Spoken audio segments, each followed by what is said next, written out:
So one of the most common questions that we get asked at Go Off-Road is, if I'm buying a used Surron, what should I look for? So I'm going to quickly show you through this Surron and just explain things you should check so that you don't buy a bike that's not worth the money. The first thing you need to check is the brakes. Now the brakes should have resistance, they shouldn't go all the way to the handlebar, and basically if they do go all the way to the handlebar they may need bleeding or pads or disc replacing. So check the brakes work and also check that the brake lever doesn't go all the way to the bars. The second thing to check is wheel bearings. So front and rear wheel bearings. All you need to do to check the wheel bearings is just grab your wheel and just give it a good old kind of tug. See if there's any play in your wheel. There should be a little bit of play in the tyre, but in the actual rim itself it should be pretty tight. That's the first thing to check, and you would do that on the front and the rear wheel.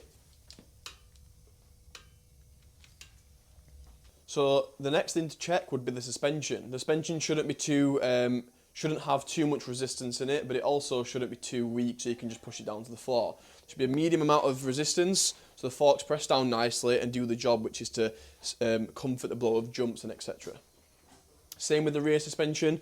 The suspension shouldn't be really bouncy. It should have a nice amount of play in it and shouldn't go all the way to the floor.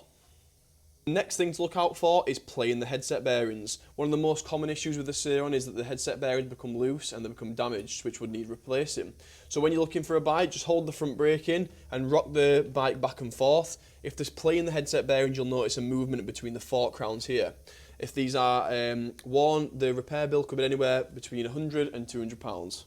So another common issue with the Surron is the wheels being buckled. Now all you need to do to check that is spin the wheel, so lift the back end up, spin the wheel, and make sure that the wheel isn't moving from side to side when you're spinning it. The next thing to check is the battery plug. On this one, with it being a 2024, the plug is a new style one, so I can't show you what I would normally mean. However, on the actual battery there's a plug, and this should be able to come in and out freely and not be stuck and seized in there, as that can be quite a costly repair.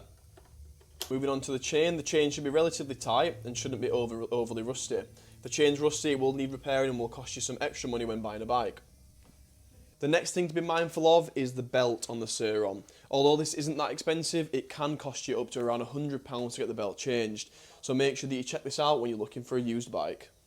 The next one's pretty self-explanatory, but to check the operation of the bike. So sit on the bike, make sure the bike works, make sure the bike rides, and also just visually look at the bike to make sure that the bike hasn't got any missing bolts or nasty damage. If you've bought a used bike and you would like it checking over, then Go Off-Road are here to help. Our workshop specialises in e-bike repairs and servicing, so just give us a call or view the website on 0330 311 0854.